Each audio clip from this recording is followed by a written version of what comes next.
आज तो धूप की एक किरण भी नहीं निकली, पूरे आसमान में बादल छाए हुए, कहीं बारिश ना हो जाए। अक्षिता बाहर रस्सी पर कपड़े फैलाकर आई, अपने छोटे से घर में वापस आ गई जहाँ धुआं ही धुआं हो रहा था।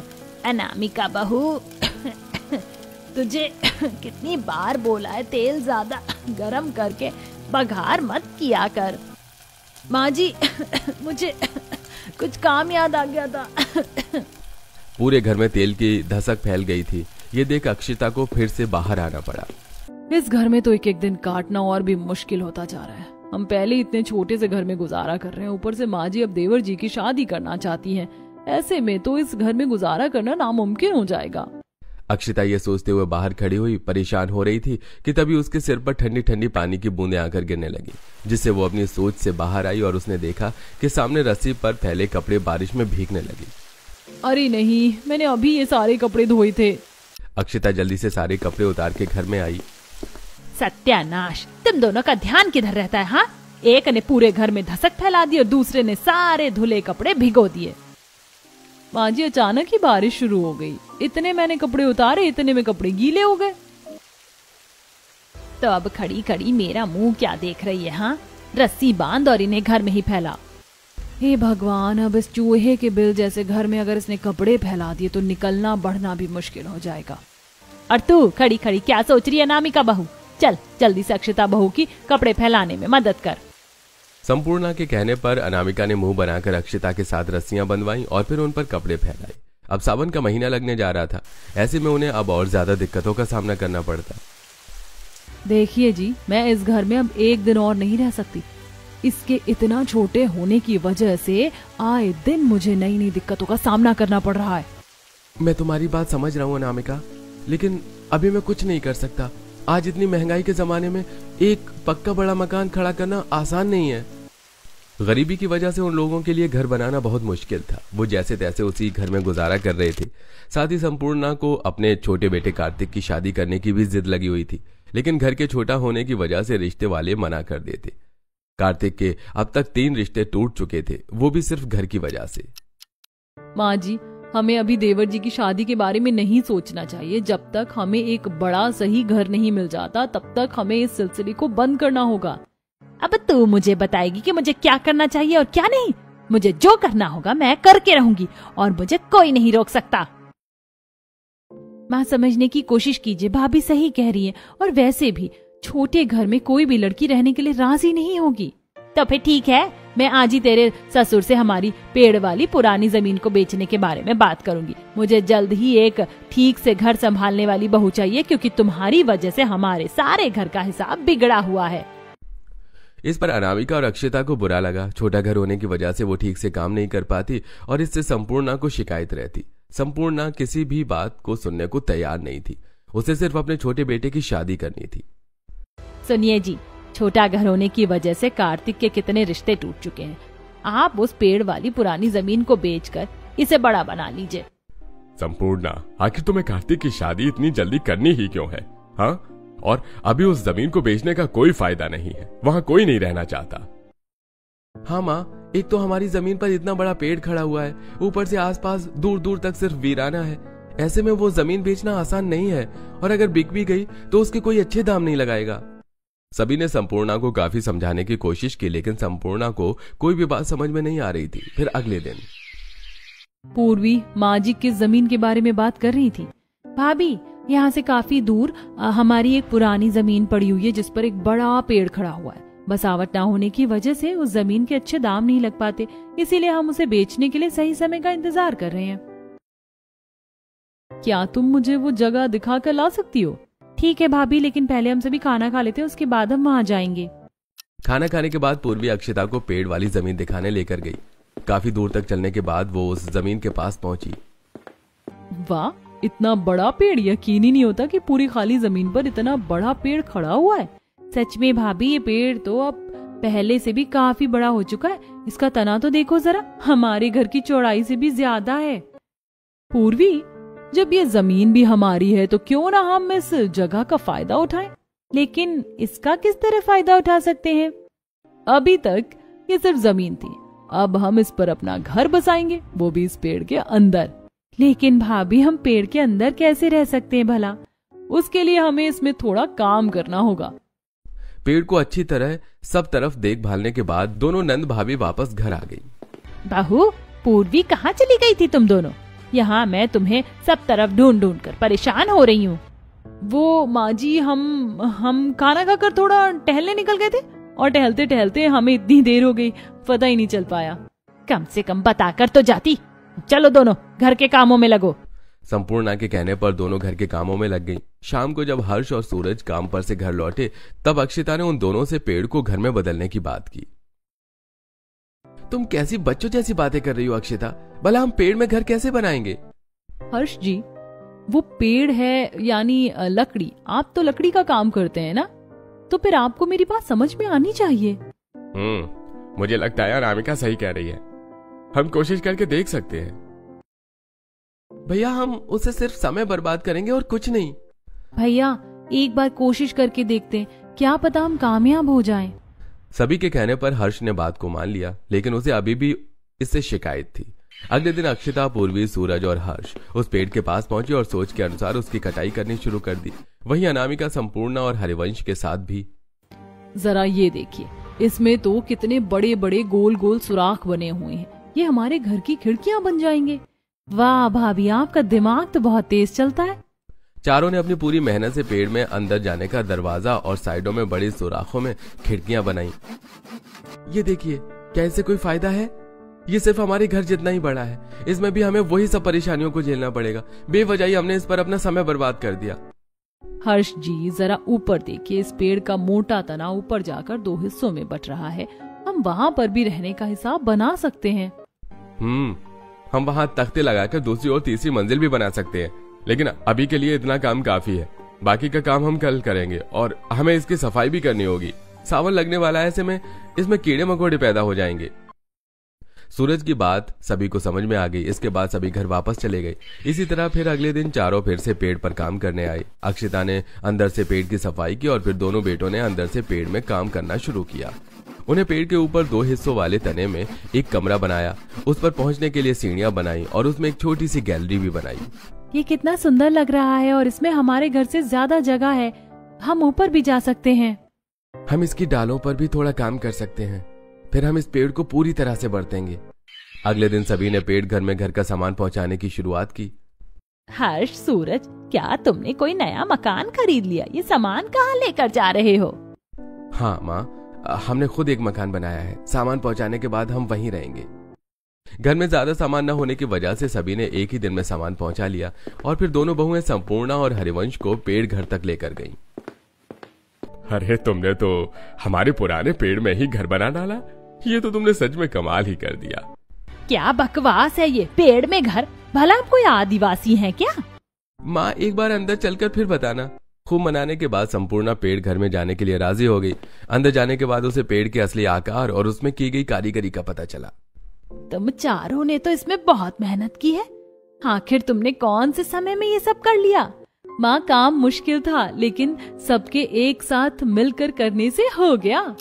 इसके बाद तीनों बेटों ने मिलकर एक बैटरी का इंतजाम किया, जिससे पेड़ घर में लाइट लगाकर उन्होंने उजाला किया।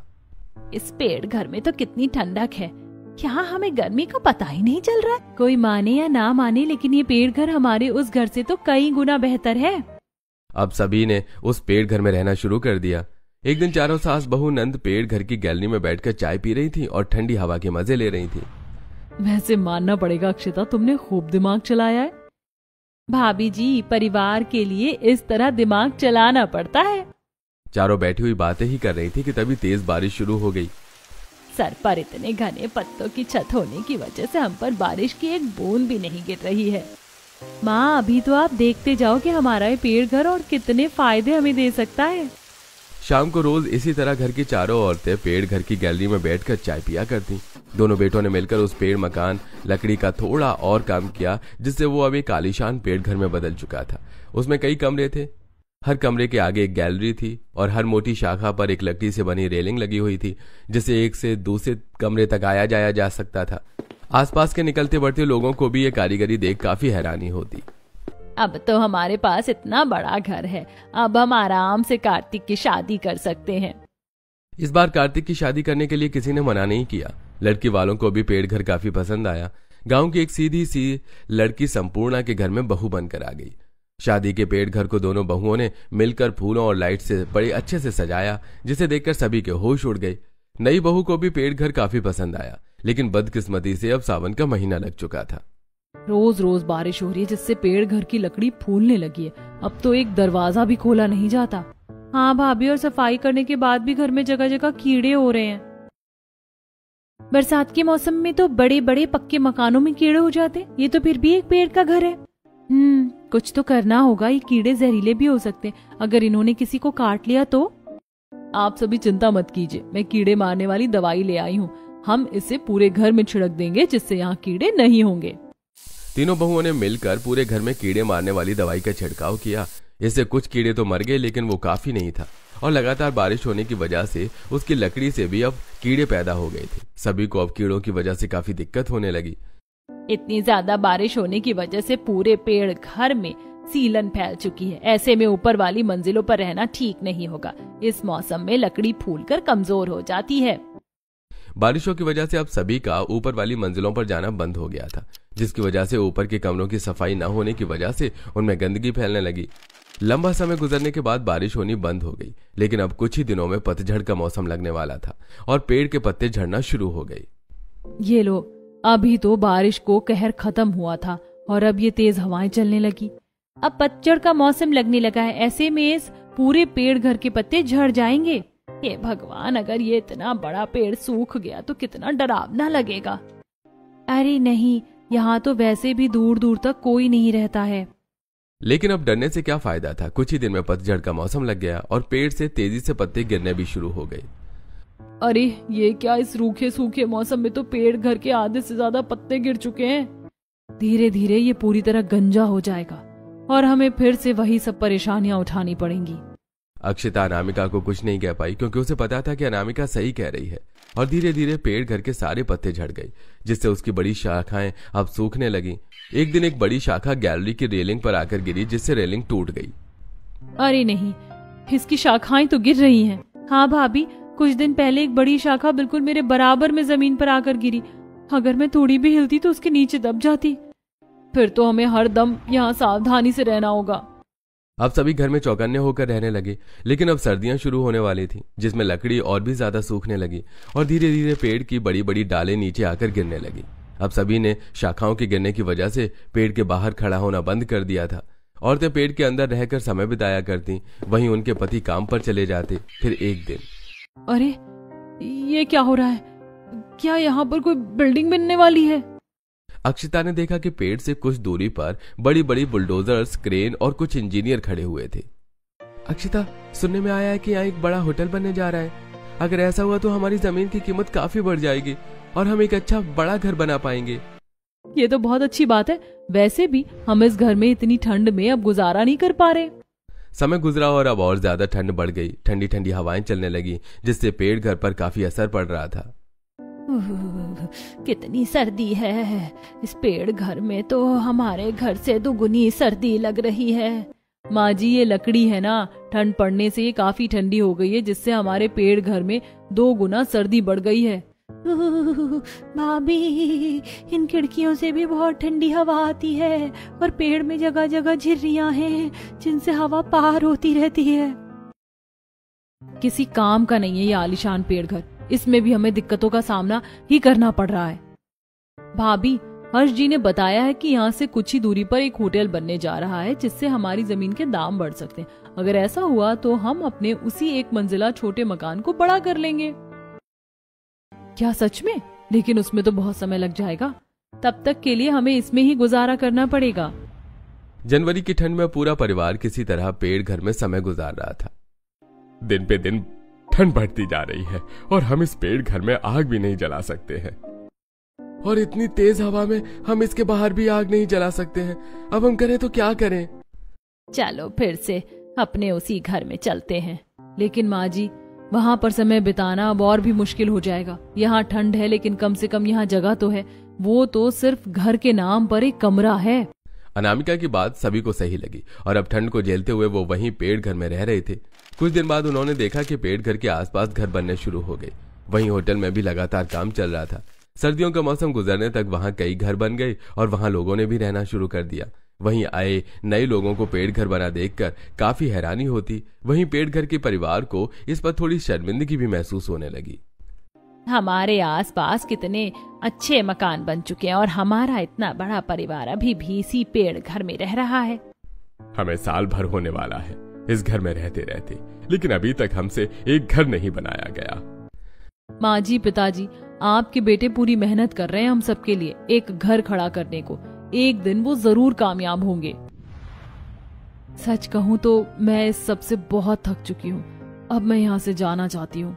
अब सभी पेड़ घर में नहीं रहना चाहते थे। भले ही पेड़ घर में उन्हें रहने के लायक काफी जगह मिली थी, लेकिन इसके साथ उन्होंने बहुत सी परेशानियां भी उठाई, जिसकी वजह से वो अब वहां से जाना चाहते थे। अब वसंत का मौसम लग चुका था। पेड़ फिर से हरा भरा होने लगा और अब उसमें जगह जगह पर पत्ते निकलने लगे। उससे और नई डालें निकलने लगी, जिससे अब उनका संतुलन बिगड़ने लगा। फिर एक दिन, माँ, कोई हमारी इस जमीन को काफी अच्छे दामों में खरीदना चाहता है। आसपास सब बसावट होने की वजह से हमारी जमीन के दाम बढ़ गए हैं, तो क्या हम इस जमीन को बेच दें? अरे देवर जी, नेकी और पूछ मैं तो अभी के अभी यहाँ से निकलना चाहती हूँ। सभी जमीन को बेचने को बिल्कुल तैयार थे और उम्मीद के अनुसार उनकी जमीन अच्छे दामों पर बिक गई। इसके बाद उन्होंने धीरे धीरे पेड़ घर को खाली करना शुरू किया। हमें इस पेड़ घर की बहुत याद आएगी। इतना लंबा समय गुजारा है हमने यहाँ पर। हाँ भाभी, ये घर जैसा भी हो, हमने इसे बहुत मेहनत से बनाया है। हम इसे हमेशा याद करेंगे। हमारी इसमें की गई मेहनत वसूल हो चुकी है। अब हमें इसे अलविदा कहने का समय आ चुका है। भले ही दिक्कतों के साथ, लेकिन पूरे परिवार ने उस पेड़ में काफी लंबा समय बिताया और ढेर सारी यादें बनाई। लेकिन अब उस पेड़ को वहां से हटने का समय आ चुका था। पूरा परिवार उस जमीन को बेचकर वहां से आ गया और जमीन के पैसों से उन्होंने अपने उसी पुराने 1 मंजिला के कमरे वाले घर में काम करवाकर उसे 3 मंजिला बड़ा बना लिया। अब पेड़ घर की जगह पर भी उसे हटाकर कई घर बन चुके थे। सभी को पेड़ घर की काफी याद आती। मुझे अभी भी हमारे पेड़ घर की बहुत याद आती है। सच कह रही हो, मुझे भी जब कभी उसकी याद आती है तो आंखें भर आती हैं। क्यों ना हम अपने घर के आंगन में ही एक पेड़ लगा लें, जिससे हमें उसके ना होने का एहसास नहीं होगा। हाँ, हम आंगन में एक पेड़ लगा सकते हैं और हम उसे बिल्कुल अपने पेड़ घर की तरह ही रखेंगे। सभी आंगन में पेड़ लगाने के लिए राजी हो गए और फिर उन्होंने आंगन में एक छोटा पेड़ लगाया जो काफी तेजी से बड़ा होने लगा। अब जब कभी भी किसी को पेड़ घर की याद आती तो वो आंगन में लगे पेड़ को देखकर खुश हो जाया करते।